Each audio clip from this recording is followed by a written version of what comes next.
The sprawling Whitmore estate shimmered under the summer sun. The swimming pool sparkled like liquid glass, surrounded by marble tiles and perfectly trimmed hedges.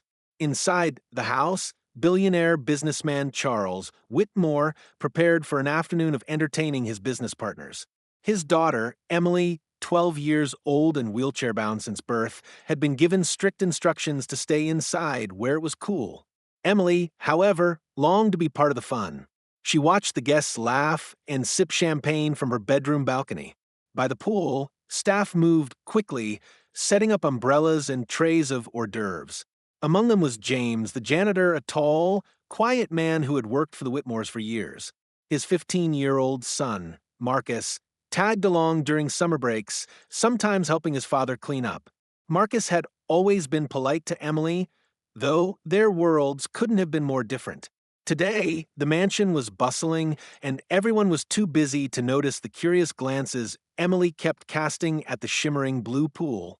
Emily's mother was upstairs preparing for guests, and Charles was already engrossed in business talk. Emily rolled herself toward the back patio. The rhythmic hum of conversation and clinking glasses made her feel invisible. She wheeled herself farther out, closer to the sunlit pool, her heart racing with both excitement and fear. Nobody stopped her. Marcus noticed her from across the lawn. He paused, mop in hand, unsure if he should approach. She gave him a small smile, then looked toward the water.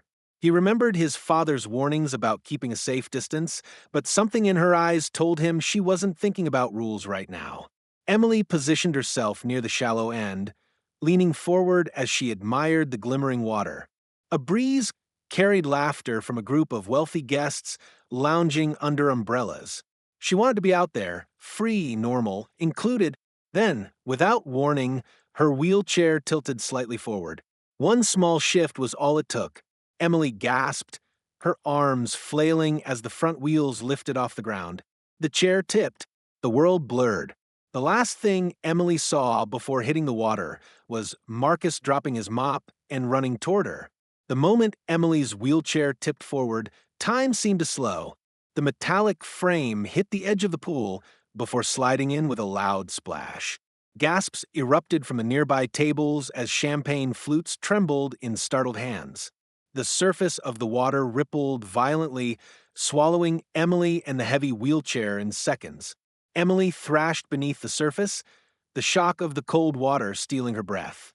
Her legs, which she couldn't move, became anchors pulling her down. The weight of the chair pinned her. Panic roared in her ears. She opened her mouth to scream, but water rushed in. Marcus didn't think, he acted. Sprinting past the startled guests, he kicked off his sneakers mid-run and dove headfirst into the deep blue. His father, James, shouted his name, but Marcus was already under, fighting to reach her. The water pressed against him, muffling the chaos above. Emily's pale dress billowed around her like a ghostly cloud, her eyes wide with terror. The wheelchair's metal gleamed faintly in the filtered sunlight. Marcus wrapped his arms around her and tugged, but the chair wouldn't budge. He realized the straps securing her in place were still fastened. Emily's hands clawed at the buckles, her movements frantic and weak. Marcus pulled harder, his lungs burning. Above water, guests were frozen in place. No one else had jumped in. Charles Whitmore stood at the pool's edge, shouting orders but not entering the water himself. The men in suits hesitated, unwilling to ruin their expensive attire. Finally, Marcus managed to unclip the first strap. Emily coughed underwater, bubbles streaming from her nose. The second strap stuck. Marcus yanked with all his strength until it popped free. With one arm around her, he kicked furiously toward the surface. His chest felt like it was about to burst. They broke through into blinding sunlight. Emily gasped for air, coughing violently, while Marcus kept her head above water. A ripple of shocked murmurs spread across the pool deck. Charles dropped to his knees, arms outstretched, but Marcus was still several strokes away. As Marcus swam toward the edge, he realized something. Nobody else was moving to help them out. If he didn't get her out himself, she'd be in danger again within seconds. Marcus reached the pool's edge. his arms aching from the effort of holding Emily above the water. The edge felt impossibly far, but adrenaline kept him going. He pushed her toward the shallow ledge where he could plant his feet. Her soaked dress clung to her small frame, making her seem even more fragile. James, Marcus's father, finally snapped out of his shock and rushed to the poolside. He knelt, reaching his arms into the water to grab Emily under her arms. Together, father and son heaved her onto the marble tiles. She lay coughing violently, her skin pale and lips trembling. Charles knelt beside her now, patting her cheeks. "Emily, breathe. Come on, sweetheart." He looked up at Marcus, eyes fierce. What happened? His tone wasn't gratitude, it was accusation. Marcus, still chest deep in water, blinked in disbelief. "She fell in.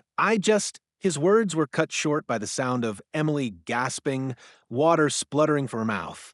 The crowd of wealthy guests closed in, murmuring about liability and safety precautions.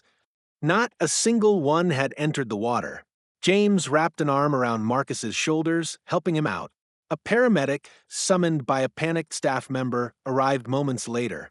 They quickly examined Emily, wrapping her in a warm blanket. She clung to Marcus's hand briefly, her lips moving in a whispered, "Thank you," before she was wheeled away toward the waiting ambulance. Charles stood, his tailored suit dripping where he had knelt beside his daughter. He pointed at Marcus, "could have gotten her killed with that reckless dive." The words landed like a slap. James stepped forward. "My son saved her life." His voice was steady, but his eyes held a warning. Charles looked around, aware of the audience of elite guests, and said nothing further.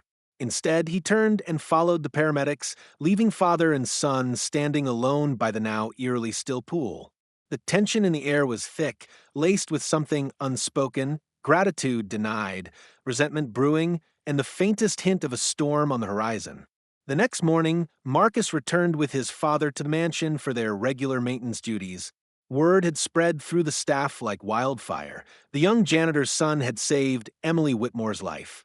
Yet, upstairs, among the Whitmores' elite guests who had stayed the night, the story was already being reshaped. Marcus overheard two maids gossiping in the kitchen. Mr. Whitmore says she tipped herself over accidentally, and Marcus just happened to be nearby. "Just happened to be nearby," the other maid scoffed. "If he hadn't been, she'd be dead." In the main hall, Charles's voice carried as he spoke to a visitor. "Yes, she's fine. And no, we don't want the press getting wind of it. Imagine the headlines, 'Whitmore child nearly drowns.' It's bad for business." Marcus's stomach twisted. It wasn't just that Charles wasn't thanking him. He was actively downplaying what happened. Emily was somewhere upstairs recovering, and Marcus wanted to see her. But he doubted he'd be allowed. James caught his son lingering near the stairs. "Leave it, Marcus," he said quietly. "People like them, they don't want to owe people like us." But later, as Marcus mopped the back hallway, a soft voice called his name. Emily sat in her wheelchair at the far end, a blanket over her lap.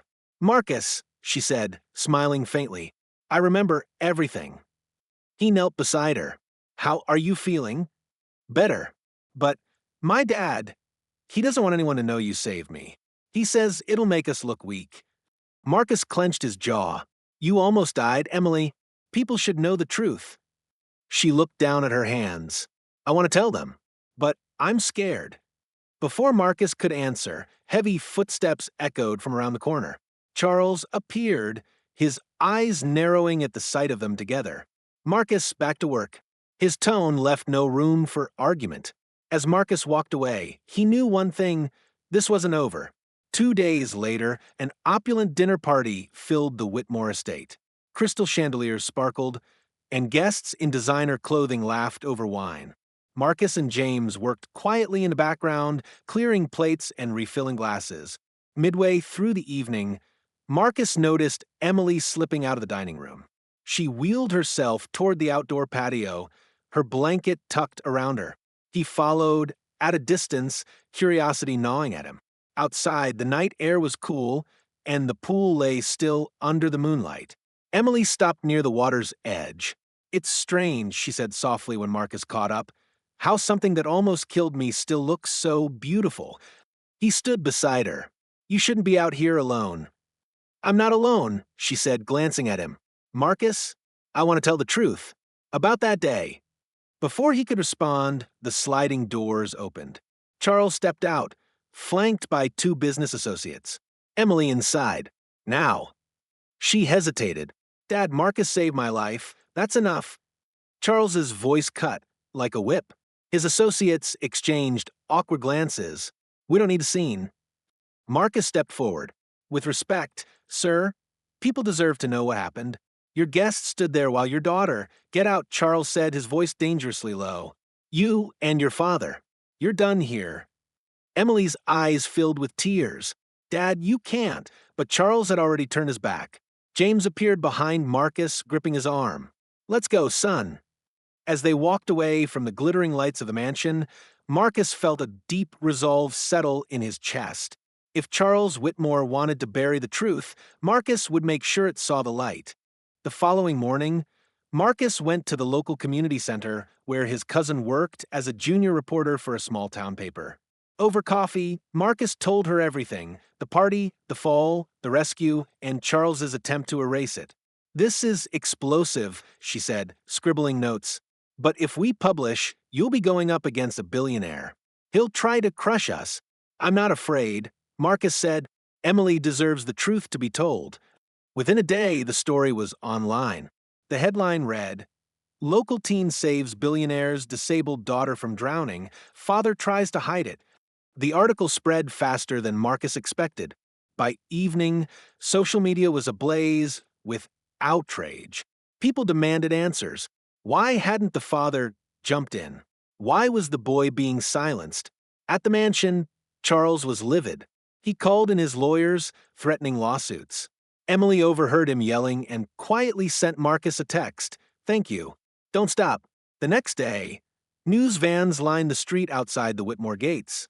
Charles gave a carefully worded statement, painting Marcus as a valued helper but insisting Emily had never been in serious danger. But leaked photos from a guest's phone, showing Marcus pulling Emily from the pool, her face pale and limp, told a different story. For the first time, Charles's polished image began to crack. By the end of the week, national networks picked up the story. Marcus and James were invited to speak on live television. Sitting under bright studio lights, Marcus recounted every detail, his voice steady but his hands trembling slightly. I didn't think. I just jumped, he told the host. She was sinking fast. Nobody else moved. I couldn't let her die. The clip went viral overnight. Viewers flooded social media with praise for Marcus's courage and condemnation for the Whitmore's behavior. Meanwhile, Emily's health improved. Against her father's wishes, she recorded a short video from her bedroom. Marcus saved my life. That's the truth. He's my hero. She posted it online, and within hours, it racked up millions of views. Under mounting public pressure, Charles faced calls from business partners to address the situation honestly. Rumors swirled that his refusal to acknowledge Marcus's role was costing him lucrative contracts. Behind closed doors, Emily confronted her father. You always taught me to be strong, but strength isn't about hiding the truth. It's about facing it. For the first time, Charles didn't have an immediate reply. 2 weeks after the incident, Marcus stood outside the community center where it had all begun. A crowd had gathered, neighbors, classmates, even strangers, to thank him. Local officials presented him with a Community Bravery Award. Emily was there too, smiling brightly from her wheelchair, a medal around her neck for overcoming adversity. When Marcus took the microphone, he didn't talk about Charles or the media storm. This isn't about money or status, he said. It's about doing the right thing when it matters. Emily wheeled forward and handed him a small box. Inside was a silver bracelet engraved with the words "You jumped." So, you'll never forget, she said. From the edge of the crowd, Charles watched silently. He didn't speak, but Marcus saw something in his eyes, a mix of pride, shame, and reluctant respect. As the applause swelled, Marcus realized that while the Whitmore mansion still loomed high on the hill, its walls no longer intimidated him. He had faced its coldest corridors and told the truth. And in the eyes of the people who mattered, he wasn't just the janitor's son anymore. He was the boy who jumped,